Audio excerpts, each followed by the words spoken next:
All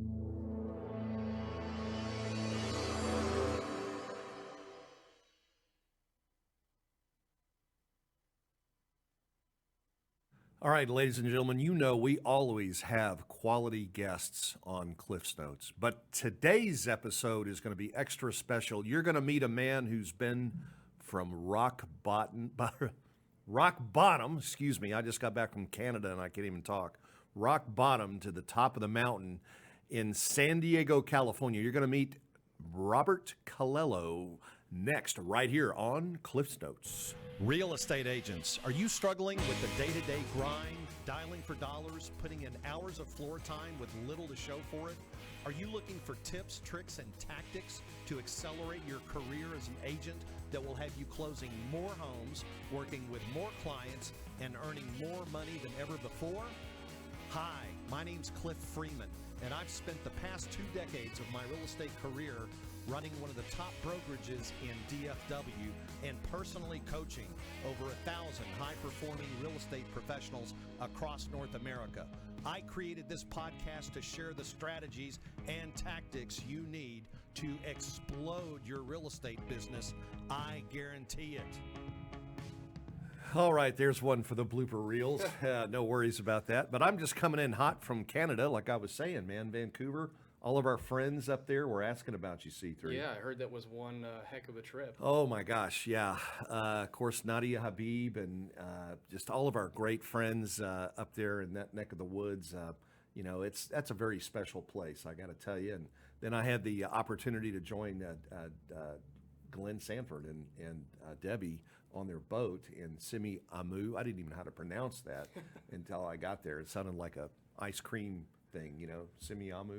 That's what it sounds like, doesn't it? Yeah. But Glenn's beautiful boat, Veronica and Tony Figueroa were there, and Kendall and Bill Bonner were there with us as well, and Lance Custon and Tabriz, his wife. We had a wonderful time. Yeah. But I got to tell you, if you're going to Canada anytime soon, you need to get the Nexus card, okay? What is that? It's kind of like a global entry, but it's if you're driving from like either the U.S. to Canada or the other one. There's like this fast lane that you can get in, and those stinking Canadian folks, they get ugly, like because you can kind of go down in that lane and then put your blinker on, and it's like they all made a pact. It's like, we ain't gonna let any of these people get in. You know what I mean? So you're basically screwed sitting there in that fast lane because it breaks off. And anyway, so I guess we had U.S. license plates, so we were able to navigate our way in. Or you just wait for somebody to get on their phone and get through. But anyway, global entry is a must-have. That's a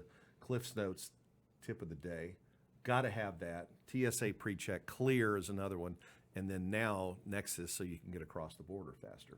Love it. All right. Love And it. one last thing, Trellis, are you with us, sir? I am. We need a quick update on Aaron Rodgers. Ooh, I think his season is over, but his spirits are high. His spirits are high. Spirits are high. And Season his season is over. Yes, indeed. Yeah, All right. it's unfortunate. And for then the Jets. and then lastly, are the Cowboys going to go all the way this year? I don't know. I'm gonna be humble. I don't know. You don't know. I don't know. They'll go pretty far. How about that? They'll go pretty. He doesn't want to make any Yep. rational 10-7 and back to the Predictions the there. dumps again, Yeah. right? We'll something keep like it that. humble. We'll keep it humble. All right. That's Okay. it. We learned not to open our mouths too early here in Dallas. That's right. All right, folks. Like I said when I botched the intro flying in here, Robert Colello is a dear friend of mine from San Diego, of ours, not just mine. He's got a beautiful family, lovely wife, and we were in San Diego not too long ago and had an opportunity to spend some time with him at Pacific Coast Grill, I think it was, wasn't it? Let's bring Robert in here if we could. Robert, that was an amazing restaurant that you took us to the last time we got together. You know, Cliff, it was awesome having dinner with you, my wife, C3, and you're a slick Willie. See, guys, I put my credit card down in the beginning of the meal, and then Cliff went to the bathroom, came back at the end, and threw it back at me and said, "Your stuff's not good around here." And he paid for the meal. So I wasn't expecting that. So he is an honorable gentleman and a great guest. He was a guest in my town. I want to show him a good time, and we sure had one there at the Coast Grill, right on the Pacific Ocean on the sand. It was awesome. Well, had it not been for you, we would have never known about that restaurant. So it was definitely one of those epic dinners, and right on the beach, Oh man, the waves. you could feel the spray coming Yeah. in. You know, The sun was setting as Sun we was- were yeah, having dinner. It was beautiful. it was Yeah. outstanding, amazing. So anyway, boy, I got to tell you what. First of all, if you're watching this show, thank you for being here. But I would really like you to find a place to get comfortable and give this your full attention. You're going to meet what's behind Robert Colello and what drove him to where he is. This guy has got an incredible story, and we're going to start unpacking it here in just a little bit. But before we do, Robert, let's talk a little bit about what you're currently involved in. You're one of the top agents there in San Diego. Give us a little bit of background about your current business and how you do it. You do it 100% referral, which is crazy. Tell us about that. Absolutely. So I have a team of 7, and we're located here in San Diego, California. We cover from the border of Mexico up to South Riverside. Been here since 2007. Came here knowing nobody. Was a cold call cowboy, FISBOs, expireds, circle calling, doing all the normal stuff you're going to do when you don't know anybody and you need to get some money in the door and create a business. I'm from the East Coast. And every year I would analyze my business, and there became a point when I could not perform the clients that were coming back. And I decided to make the leap of faith to go from being a prospect base driven business to a referral base driven business back in 2009, 10 timeframe, and haven't looked back. You know, that's easy to say. I just made a decision to go from prospecting based to referral based, but that's really hard to pull off. I mean, because you're basically shutting down a pipeline, hoping that people have to, you know, either refer somebody to you or buy or sell. But you're basically working with, I mean, were you out on the streets holding up a sign, that kind of referral business? Or how big was your sphere when you decided to make that switch? So that's a great question, Cliff. So what I decided to do was this. I started my business in '05 in Miami Beach, Florida in October. And they told me it would take 9 months to sell your first home. I sold 11 homes my first 90 days, calling FISBOs and expireds. Then I moved to Rochester, New York, and did the same thing. The problem was the weather wasn't as nice up there. And my wife's from South America. I told you we went out to eat. I like my women from the deep South. She's from Colombia. And so we had to get out of there. We lasted 8 months. So when we came over here, I just rinsed and repeated, did the same thing. Got on the phone, started my business in June, and literally, had my first escrow July 3rd. So it worked. What it didn't work for me is I didn't like chasing around people that didn't know me, like me, and trust me to get a large percentage of these people to continue doing business with me. But then there was those Debbie Downers that no matter what we did for them, how much service we brought to them, they just would give you the kind of like, yeah, you sold my home for 10% more than I could have, but I wish I would have done it myself still. And I got introduced to Brian Buffini. I got introduced to referral-based business. I was a Mike Ferry agent up until then. And what I did was kind of a hybrid. I had the business acumen from Mike Ferry and the drive and the discipline. And then I'm relational as well. I'm a DI.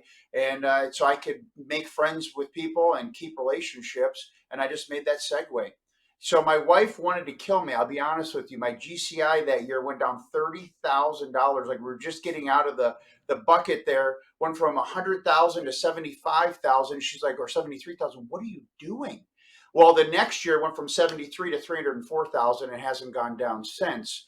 I just felt like it was the right move for us, and we've been doing it ever since. So my claim to claim with clients is I'm 100% referral based. You'll never see me on a bus bench with someone sitting on my face. Either I do what I say I'm going to do for you, and our team serves you, or I can't feed my 4 kids.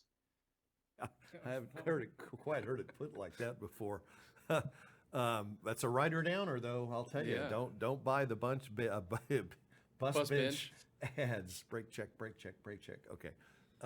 Wow, that's amazing. So, but one of the beautiful things about what you learned, smiling and dialing, was if they dropped you off on an island and you didn't know anybody, you could still.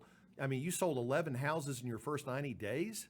That is unbelievable. Absolutely. So it's probably a great way to start. But again, as soon as you can get over to more of a referral-based business, that should be everybody's goal. What advice would you have, Robert, for agents right now who are about a year in the business who might be struggling a little bit. They're wondering where they should be spending their time.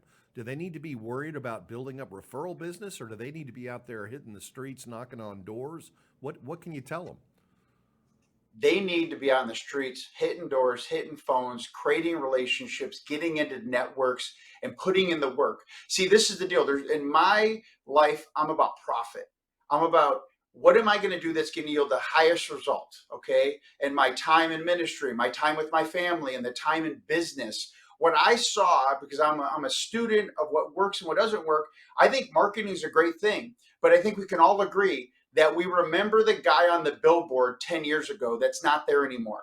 We remember the person on the bus bench. We remember that girl that was on the shopping cart every time we went in for 6 months or 2 years, and they're not there anymore. So for me, it just told me maybe I'm stupid, maybe it's not right, but for me, it was that doesn't work long term. What does work long term is profitability. My profitability, my bookkeeper has told me for the last 10 years I'm the most profitable client he has. And he does mostly real estate and a bunch of other industries. And profitability will sustain a new agent. So a new agent does not need to be throwing their money at gimmicks. They don't need to be throwing their money at some marketing campaign for 10 grand, one shot, hope it works. They need to pull their sleeves up, smile, dial, and make a pile and have hope in their heart that that's going to happen. They need to be a student of scripts. They need to learn what they're going to say, because this is the deal. If you're always worried about what you're going to say, then you'll never hear what someone's saying to you. And my dad taught me a long time ago, the definition of a great salesman is we're not forcing anybody to do anything. We're helping someone get from where they are to where they want to go, navigating through the obstacles of getting there. And a lot of it is their own belief system. So if they feel like all you're worried about is a commission check, that's not going to help them tell you what you need to do to help them. So I learned early on, Mike Ferry was really integral in my business, teaching me to internalize my scripts. So as a new agent, what I would do is literally I would dedicate 1 hour a day to role play, and I'd dedicate 1 hour a day in the middle of the day to reading my scripts. And what does that mean? You're going to pick some people like yourself. For me, I only hung out with people that were doing a lot more than me, meaning if they weren't making $500,000, $1 million, $2 million a year, I wouldn't even ask them to role play with me. Now, a lot of new agents might be afraid of that, but this is the deal. Fear is going to be your best friend. When you feel that fearful thing, that's what you need to do. When you feel like, should I ask that guy to be my role play partner? Should I go knock on that $4 million door? Should I pick up that phone? Should I ask that lawyer, that probate attorney, could I be his preferred agent? Do it. Because on the other side of fear is where your success is going to be. The difference of me at a new agent and you at a new agent, if you're going to succeed or not, was just the fact that I was hungry. Like Les Brown said, I was hungry and I had no choice. I literally burnt the bridge. So that'd be my next suggestion to the new agent. Things are not as easy as they were, we can all agree, 6 months, a year ago. You need to burn the bridge. My wife brought me, picture this, we moved to San Diego in 2007 in April when the real estate market was crashing. 3 kids, my wife was pregnant with the 4th. I don't blame her for this, but it was a pivotal moment. She brought me a monster.com ad, if anybody remembers those, back in June or July of 07. And I looked at her and I'm like, listen, don't ever bring one of those to me again. I didn't come to San Diego to go work for corporate America again. I came to start a real estate business, and that's what I'm going to do. And I just burnt the bridge. And I went through some hard times.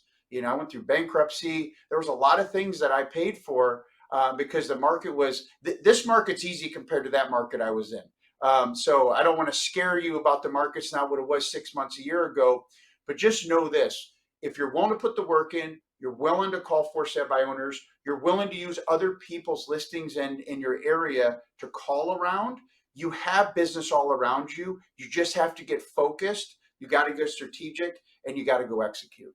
Man, this is just music to my ears. When you mentioned something, you mentioned hunger. And unfortunately, hunger is something that we just can't teach. You either have it or you don't. I mean, if we could, it would be great. Why is it, Robert, do you think that 88% of people who get a real estate license fail to renew it on the first anniversary? Oh, that's a great question. Because everybody wants the easy button. When people think of real estate agents, I'm always really sensitive with my team to tell them, like, make sure you let my clients know, our clients know that, hey, I'm on a road trip with my daughter, or I'm on a business trip, or because you know where they think we are most of the time, new clients, people that don't know how real estate really works, they think we're on the golf course in shorts and a t-shirt collecting checks. That's not what happens. And unfortunately, not only do the clients think that, the agents think that.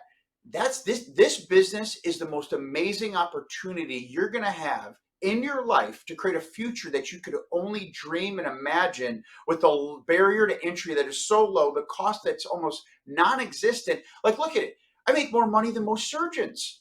And I didn't have to go to Harvard. I didn't have to go to med school. I just went to 1 year junior college, and I only passed because I got a medical discharge to go to rehab. Listen, if you're willing to be a hard worker, if you're willing to be teachable, see, I'll tell you this right now. 88% of people fail is because they try to do it their own way. Oh, I'm going to get into real estate. I'm going to take a picture with my dog and everybody's going to love me. I'm going to do, no, you're going to get into real estate. You're going to find the most successful people, and you're going to do what they did until you master what they did. And then guess what? You can change things. I always say it like this. Don't reinvent the wheel. Go find out who's doing it the best. And then once you understand it, execute and do it, put some rims on the wheel. But don't reinvent the wheel. Gary Keller, and you and I both know, you know him a lot better than I do, but I heard him say one time that, when you get into this business, that's not the time to be creative. You've got to learn blocking and tackling. And once you've mastered the basics, then you can look into other ways that, you can kind of express your uniqueness or yourself. You were 100%. really tight with Gary Keller for a while. You were in his top 100, I believe. Is that right? Yeah, I was blessed. My last 3 years at Keller Williams, I was in Gary Keller's top 100 mastermind. Tons of respect for Gary Keller. The guy is a legend in the industry, has brought so much value to agents. And, it was a great honor to be in that mastermind. And what I love most about the mastermind is Gary. And if you follow the good trainers like Mike Ferry, Gary Keller, Glenn, right? Glenn Sanford, like what they do to be relative and what they do to understand how they can really help. And I think Glenn does a masterful job of this, is they surround themselves around top agents. So the people that I was in the room with really made a big difference. Because let's just face it, if all we were is in the room with a talking head that's a billionaire, but there's no practical advice, there's nobody that I can say, okay, like James Vernon McGee said, hey, keep the cookies on the bottom shelf so that everybody can get to them, then it'd be hard to make it applicable. And what I love being in those rooms is that there's people at all different levels. And my hope is I'm the lowest level in the room, because I don't go there, and anytime I go to an event, to be the big guy on the block. Matter of fact, I was 30th in North America for Keller Williams, and I had no idea. I was on vacation in Miami and came back. My wife did her first half Ironman there. She's a bigger man than I'll ever be. And it was an awesome dream come true bucket list kind of thing. And one of the agents in the office put a magazine there and wrote a note and said, hey, congratulations. I'm really excited. He's one of the elders there, for your success, Robert. You've come a long way. And I'm like, what's he talking about? I open up the page. I was 30th in North America. See, this is the deal. I feel like if you go to masterminds, if you go to events just to strut like a peacock, you're not going to get anything more than a good picture of yourself there, whatever you're looking for. It's vain. You need to go there to grow. You need to go there and say, hey, who can I mastermind with? Who can I get something from? Who can I give something to? How can we be, share our best practices so we can all get ahead faster? My dad told me something as a kid I never forgot. He said, artists and salesmen have two things in common. You know what that is, guys? If they look at their work for too long and admire it, they're both going to be broke. If you don't go start painting another painting, by the time your painting's dry, you're done. If you don't go out looking for another sale, like I love what Mike Ferry said, start at zero. I love what Gary Keller said, the market of the moment. These are the things that you learn when you're in the right rooms. So yeah, it was an honor being in a room with him. I've been blessed to be in great rooms with people like yourself, and I'm always learning. Yeah, that reminds me, I was telling the story about the flat squirrel on Lab Coat Agents. I did an interview with Randy from Rooster yesterday, I believe it was, and real estate agents today are kind of at that inflection point where some of them are probably wondering if they're in the right business, especially compared to what the market's been like in the past, 2, 3, 4 years. And it's that old proverbial squirrel that walks out into the middle of the road and just sits there and stops and does this number. And then all of a sudden that Suburban comes along and boom, and that squirrel becomes we call it a flying squirrel in Texas, especially after the sun bakes it a little bit on the ground. You can pick them up and throw them like a Frisbee. But the reality is that there are a lot of real estate agents who are just sitting there wondering what the heck to do, and they're going to get run over. So tell me, you were saying earlier that agents should be proactively going out and knocking on doors. What else? What other kind of great advice can you give agents? Internalize their scripts. What else do you have for them? You got to have, there's 4 steps that you got to have in your mindset. Okay. We got to bring this down to the simplest thing possible. If we overcomplicate this business, it will take us out. It's a very complicated business for people that chase every shiny thing. And it's a very simple business for people that stay in their lane. Okay. So the 4 things that I would say to do is have a vision. Okay. Have a vision for what you want your life to look like. Not now, 10 years from now. I was just in my garage yesterday working out on our gym that we have in there. We got an infrared sauna. We got a whole setup there. And I found a card that was on a vision board that I sent to myself in Rochester, New York. And it said, and I opened it up, and it was a Porsche, and I opened it inside, and it said, "It's yours, baby, go get it." And I was always, that was 2006. I was always casting vision of where I wanted to go. So you got to have a vision. You got to have a plan. How are you going to get there? Okay. And make it simple. Okay. So you get the vision, the plan, and then have an action steps behind it. On the other side of action is where all your satisfaction is. Okay. To the degree you're willing to get uncomfortable, is the degree you're going to succeed. So now you got to get good. The 4th thing is execution. You're only going to get good at execution the more times you do something. So as a new agent, get used to failing. Get used to repetitious boredom. I always tell my kids, on the other side of uncomfortability is where all your success is. To the degree you're willing to be uncomfortable is to the degree you will succeed. Because the reality is this: everybody wants sexy, easy, especially in the days of InstaSham and Facebook, and I call Snapchat, quick lie, But the deal is this: failure is the gift wrap of success. So get used to it, because you will fail your way to success. And if you get into action, so we have to understand this: there's many highways. Cliff 3 just said, C3 said that, hey, he saw me go on a road trip with my daughter from Idaho through Zion, through Yellowstone to San Diego. How was I able to do that? 1, I had a plan. 2, I had a vision, the experience I wanted for my daughter. And 3, we had to get into action. We pushed the pedal. And then the 4th thing was we got efficient. We used our iPhone. We didn't try to figure the roadmap out. We got on our iPhone. And you know what? We had an amazing time. But I can tell you this right now: I could have had the vision, I could have had the plan, and I could still be sitting in Spokane, Washington at the airport, because we didn't turn the car on and push the gas and be willing to get out in front of some things. We'd have never had the wonderful adventure that we had. And that's been my story. I'm sure that's been your story. And you're going to find that's any successful person's story, is that there's a mess that happens before the masterpiece, and you got to be willing to get into the mess. Robert, I'm sure there are people watching the show right now who are thinking, wow, this guy he's really good. He must have just had it, been born with it or something. And he must have been on a straight path to success. But your journey has had some bumps in it. You want to unpack a little bit about, let's go back to some of the days that you remember where you had some of your struggles. What were those like?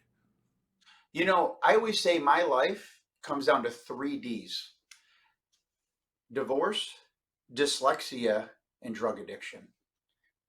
And the 4th D changed everything: decision. I had to make a decision to do things differently. But before I made that decision, my mom and dad were married twice to each other and divorced twice to each other by the time I was 6 years old. And I lived between Oklahoma and New York, Long Island. So my dad's from Long Island, my mom's from Oklahoma. It's like water and vinegar, right? And so I remember many times driving back and forth in U-Hauls. I remember flying with companions when I was 3 and 4 years old from Oklahoma to New York. And I remember one time I'm flying there, and I remember this lady, businesswoman, sitting next to me, and she had the window seat that I wanted, and I was only 3 or 4. And I'm like, listen, I need to find out if we're near my dad. And I said, hey, lady, are we almost to New York? And she'd be like, no. Are we almost there yet? No. And I realized I was annoying her because I was asking her. And she said to me, sweetie, I will tell you when we're there. So then I thought, how am I going to ask this lady? Because I'm very impatient. So I said, probably 10 minutes later, I said, excuse me, ma'am, can I ask you a question? She says, sure. I go, can you just tell me if you see something out the window? Do you see a lady that's in the middle of the water holding up a flame? And she looked at me and smiled and said, son, no, we're not. We do not see the Statue of Liberty. We're not near New York. And I go, darn, she goes, I'll let you know when we're there. So I remember being on my own a lot. I remember experiencing things that kids probably didn't experience. And I remember when my mom and dad got together the last time, and we moved to Long Island. My dad was in the finance business, and he moved from Long Island to Syracuse to start a finance company. And I was so excited because my family was back together, and I was about 5, 6 years old.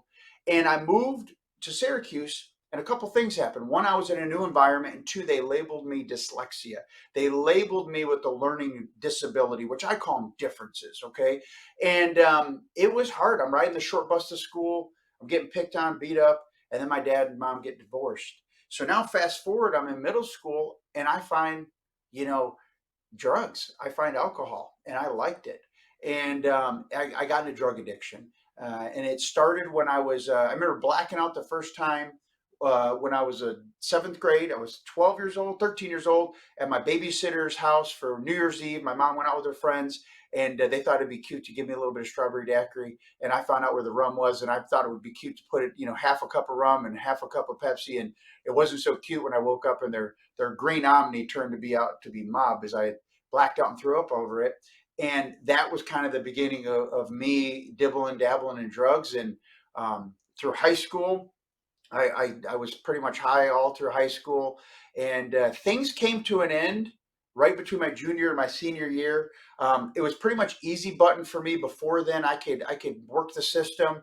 And then something happened to my junior and senior year. I couldn't work it anymore. Between my junior and my senior year, I got stabbed in the head that summer in a fight. I got a DWI. I came back to my senior year in boarding school, got kicked out of 1 school, 2 school, 3 schools that year, and went to my first inpatient drug rehab. And I remember coming out of that drug rehab thinking I didn't have really a bunch of issues, but realizing I had to deal with some things.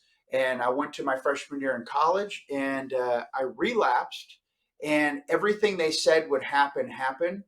And I realized my life was getting out of control fast. So I asked my dad for some help. They sent me to Miami Beach, Florida, and I went into an intensive inpatient drug rehab for 4 months, and 4.5 months, and came out of there and lived in a 3/4 house for about 6 months. And I met my wife. And when I met my wife, I was 6 months clean and sober, fell head over heels for her. And you've seen my wife, you know why I did, right? She's the full package. She's smart, she's sexy, and she's sweet. And she took me in, and I relapsed when she got pregnant, and she got pregnant when we were dating, and I relapsed when my wife was about 7 months pregnant. And it was one of the hardest times, but it was one of the best times in my life, because the Lord saved me from a life of destruction. Because I remember my wife was about to have our baby, and I remember thinking, I said I would never do this to my family. I would never have a family that break apart. And I'm about to break my family apart because my wife and me were not getting along very good, and she didn't know I was using drugs. And I came clean when my son was 3 months old, and I've been clean and sober ever since. But by the grace of God, I was 21 years old when I got clean and sober. I should not have been clean and sober. I went to rehab, as I said, and over 40 people I went to rehab died. And that's some of the things that have kept me going. That when I realized that, hey, if I think that that's going to be an easier, softer way, it's not. There is no easier, softer ways. Matter of fact, today I'm filling out birthday cards for past clients, and this guy comes up every single year, Mr. James Whitmore, and I keep him on there because James died. And he's one of my past clients. And I keep him on there because it makes me feel very, very grateful, because by the grace of God, I could have been one of those that died. And so, yeah, I didn't have it easy. I didn't come from, I didn't come from poverty by any means. My dad's a wealthy man, but I came from a broken home. I came broken, and I had some chips on my shoulder and some things against me. But I saw other people did it. I saw other people made a way, and I was addicted to making a way versus getting high, and that made all the difference. Well, that's an incredible story. I've told this often on the show because I'm a big fan of Zig's. When he was growing up, we used to sit in the second row at Prestonwood Baptist Church, just a few feet down from Zig and the redhead. But Zig said that you can live about a week without food, you can go about 3 days without water, but you can't go a day without hope. When you That's were right. hopeless, Robert, how did God connect with you?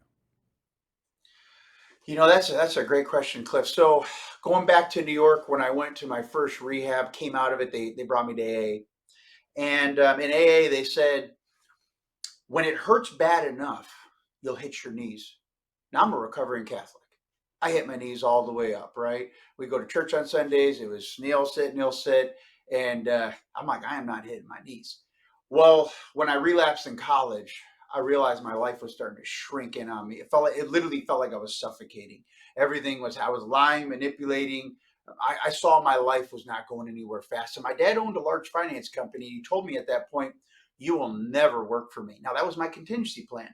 You will never work for me. I will never, ever have you have the opportunity to take over this business when I'm responsible for so many people's lives, their kids' colleges. There's no way you're going to get this handed to you like a blue blood drug addict. Ain't going to happen. And then I realized, like, that was my crutch. I always thought that was there. All these people I used drugs with had, working class parents. I had a millionaire as a father, and, he made it, no college degree. I'll make it. And my dad pulled the rug out of my underneath me. And I remember I'm sitting downstairs at the bar downstairs at his house, and I wasn't drinking. I was doing my homework. We live in upstate New York, and there's finished basements. And I'm just sitting there doing homework, and I'm a semester behind almost. And I just started crying out of nowhere. Like, I just realized my life was in the crap hole. And I remember what they said to me. And I hit my knees, and I felt like this warm hand touched the top of my head. And I hadn't read the Bible verse in Philippians 4:4-8, where it says, the peace that passes all understanding will guard your mind and your heart, that you will rejoice in all circumstances, making your request known to the Lord and your prayers and petition, and give it to God, right? I didn't know. I wasn't a Christian. I wasn't walking with the Lord at the time. But man, I felt this hand that I could only say was from God. And it touched me, and I hit my knees on the ground. And when this warm feeling came over me, and when I got to my eyes, I kid you not, my tears were completely evaporated. When it got to my heart, I was completely as settled as you could be. And I got up, and I felt confident. I felt secure. I don't know where it came from. It wasn't from me by any means. And I went upstairs and asked my dad if he'd help me. And there was something inside of my voice and in my demeanor that my dad was like, he called my therapist up and like, I don't know what got into my son, but I've never seen him like this before, and he's serious. And that led me on a spiritual journey, Cliff. And it was about 4 years of a spiritual journey where I went from Catholicism to I Chi wisdom, Buddhism. And what happened was I went from religion, and I made the bridge over to spirituality. And I made the bridge over to relationship. And when my son was 3 years old and my daughter was 1 year old, I had this call on my heart to go to church. And I went to church, and I gave my life to Jesus Christ and got saved in June of 2004. And my life's never been the same. I've had a relationship with God. I've been super blessed. Hey, I've had my down times. Absolutely. Do I deal with the voices in your head like all of us do, insecurities? Absolutely. But I have a lifeline that I never had before. That when I remember that the Almighty is always there waiting for me like a gentleman, and he has a hand waiting to pull me out of whatever I'm in, that I can grab it. I never had that before. I never had that comfort or that peace. So that's where I find the power to get through the day. And it's not my power. I reach out to God. Yeah. Robert, this has just come into my heart here, but I know there's people that are watching this right now who are in that probably that hopeless, dark moment in their life, what word do you have for them to find? How can they find peace in this storm that they're in? You know what? Call out to the Lord. If you don't know him, call out to him. His son wants to have a relationship with you, and know that the enemy he's a liar. It says in the Bible, right? He's the accuser of the brethren, right? He's the accuser. And I heard Mike Ferry say this a long time ago. He's like, you cannot control your first thought. You can control your second thought and what you do with it. So my suggestion would be to you, as it says in the Bible, capture all your thoughts, render them on to Jesus. What does that really mean? That just means look at them. Like, is that a real thought? Like, am I going to go broke right now? It's your day one in real estate, and you're fearful, and you're having all these apprehensions. Or maybe it's your second or third or fifth year in real estate, and you've been in a market where you were an order taker and you thought you were a salesman. Well, guess what? Reality, the Beastie Boys said something a long time ago. Stay true to yourself and you should never fall. Well, I loved that as a kid. I remember they had it spray painted on my street in New York. And I read that as a little kid. And I'm like, that makes a lot of sense. If you stay true to yourself, you shall never fall. Right now, if you find yourself in a situation where, as Zig Ziglar used to say, I love this. He's like, there's more money. There's more month at the end of my money. Like, I got more bills than my money can pay, right? Well, if you find yourself there, take responsibility. And listen, let's face it, the market turned fast. You can easily blame the market, or you can just say, hey, I need to pivot. What are the things I wasn't doing before? What are the things I should do? And as we talked about before, Cliff talked about it, I'm talking about it. Find someone that is succeeding in this market and be a good manager of your money. You know, one of the things that was such a blessing to my wife and I is that when money was coming in, like in barrels, we were sending it out just as fast as it was coming. You know, I read a book called The Richest Man in Babylon a long time ago, and that was a pivotal book. It tells you to give 10% of your money away, save 10%, and invest 10%. I try to save and invest more than 10%, and we put it out there. Like in 2050 or 21, we invested 50% of our income after taxes invested. How do you do that? Don't follow the crowd in real estate, because so many of the crowd are all flash and no cash. And they're in this business today, driving a 7 Series BMW, wearing a Rolex they can't afford, and living in a house that they can barely figure out how they're going to make their mortgage payment. They think that's faith. Hey, I'll figure it out next month how I'll make the mortgage. That's stupidity. Control your expenses, get in a bookkeeper, understand your finances, and understand this too. Romance without finance is ignorance. If you can't pay for it cash, or if it's not responsible, do not do it. Don't do it because you feel like you're going to have a good month or a good quarter, or you got all hyped up on a motivational tape, or you watch too much YouTube and you're like, I can do it. So then you go book a trip to Bali, but you haven't made a sale for 6 months.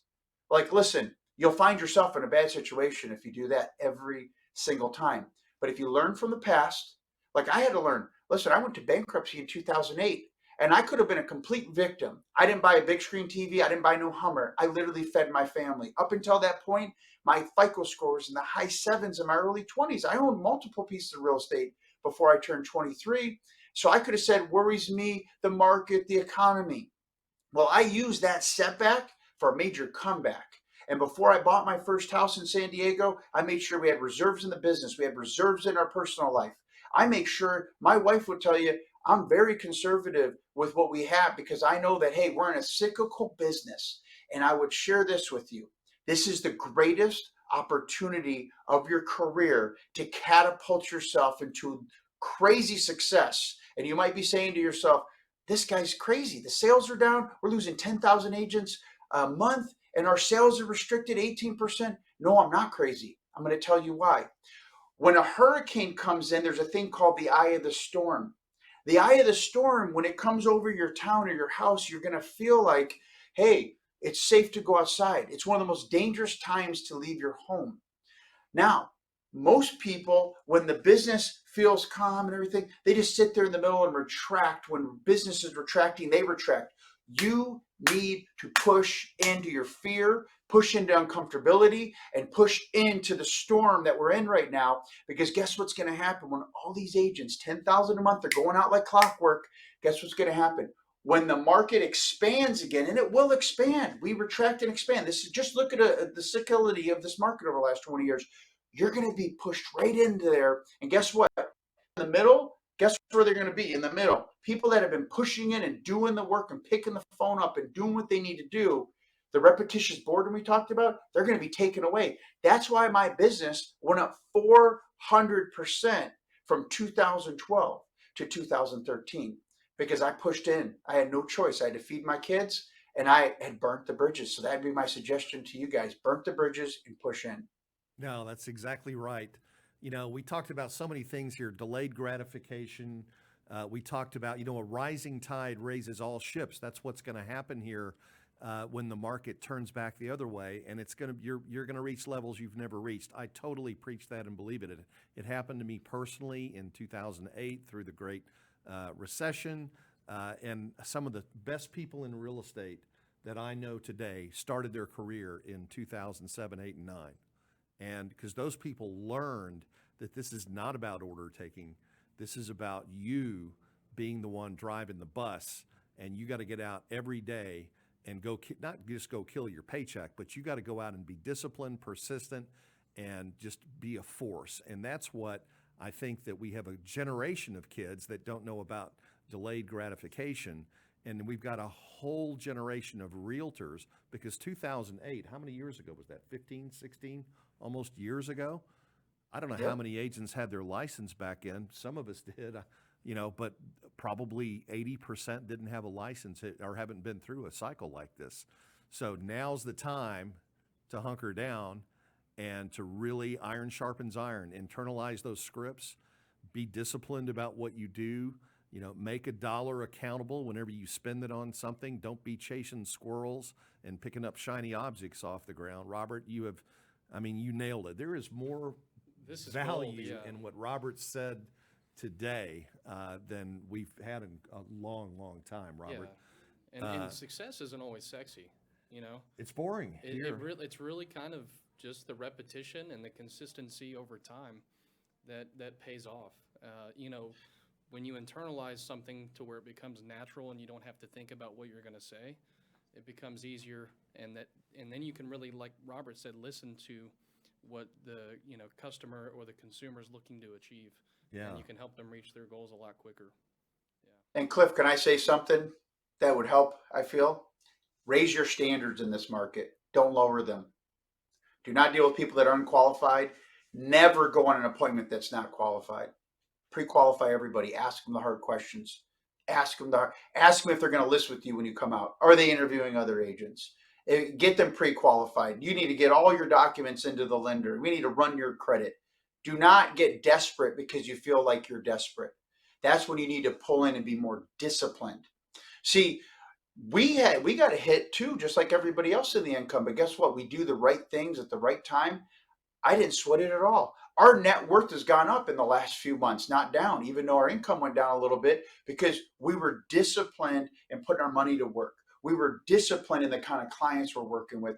Be disciplined, and just keep this phrase in your mind. I heard as a young salesman: if you generate, you don't have to tolerate, and if you generate, you won't tolerate.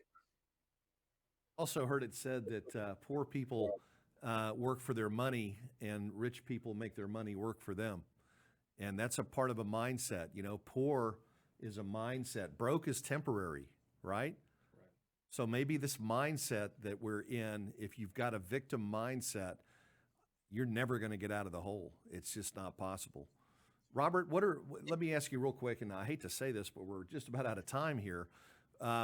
What are some of your favorite all-time books that you would recommend for somebody who's struggling right now, that's looking for some self-development help? Okay. I was just listening today, and I re-listened. It was the very first book that I ever read. Okay. Norman Vincent Peale's Power of Positive Thinking. You got to read that book. This is the time to read that book. Read the book Unstoppable. This was the very first motivational book I ever got. It doesn't even have the cover on it. It's called Dare to Soar. And I got this when I was 21 years old. I'm 43. I still have it. I read it. And it has in there little one-liners that you can read. You got to condition your mind. You have to understand, it's like Zig Ziglar said, we're putting deposits in a bank account. That life is always going to be withdrawing, always, even when we're not asking. And if you don't put the right deposits in, you're going to overdraw. And nobody ever goes in the bank to put deposits in. People come in all the time to withdraw. So make sure you're putting the right books in your mind, the right things. And guys, I would just say this. I was looking at this book last night, Ultimate Selling Power. And guess what I found in here?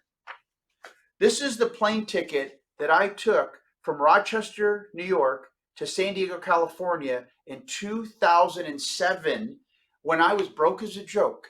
And I have what's called Islands of Remembrance. You see that for sale sign behind me? That's my first for sale sign, Florida. Miami Beach, Florida.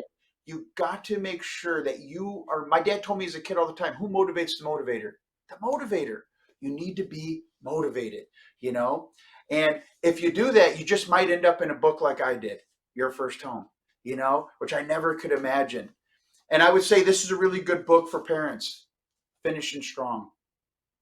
And keep that as one of your mental philosophies. It doesn't matter how we start the race as a parent, as a business owner, as a person. It doesn't matter how the middle goes. Only thing people are going to remember is the end of it. So continue to push strong. And I like Think and Grow Rich. And my number one book of all time, which I'll end on, would be the Bible. Yeah. Basic instruction before life ends, right? That's it. That's it. Robert, you're an amazing friend, business partner, a heck of an agent down there in San Diego, a wonderful husband and a great dad. And we are just so proud and privileged to have you on the show. C3, I got to tell you, man. I'm just tickled by. I'm in awe, Yeah. But and I'm sure, ladies and gentlemen in the audience, if there's someone in the audience that wanted to reach you and just learn a little bit more about you or just talk to you, Robert, what's the best way to get a hold of you? You can email me at robert@robertsold.com, or you can call me at 858-829-4069. He's got enough stones to put his cell phone number out. Appreciate that, man. I think your phone's going to ring here, and somebody that really needs it. I don't answer my phone. My assistant does, so she'll field the calls. Okay, very good. Well, my brother, we're going to look forward to seeing you in just a few short weeks here in Las Vegas at EXPCon. It'll be great to fellowship and hopefully have a chance to break bread with you. Is your wife going to be with you? I'm sure, right? Absolutely. Yeah. She's always by my side. Excellent. Well, C3 will be there. Karen's coming. So we're going to look forward to spending some time with you guys. I just want to tell you, I'm so thankful to have you on the show today, C3. Just amazing. Yeah. And ladies and gentlemen, thank you for watching. Look Robert up, touch base with him. He won't do anything but make your life better if you just get around him. Proximity is everything. We always say that, don't we? Yeah. All right, folks. Well, we're going to take it off here. I'm going to be in Florida next week, so we're going to be on a little sabbatical. But the following week, I'll be back in town, and I'll give you a recap about that trip. In the meantime, C3 and I wish you the best. Yeah. And we'll either see you from the top Or at the top. All right. See you guys next time on Cliff's Notes. So tune in every Thursday where we'll give you the tips, tricks, and tactics to explode your business.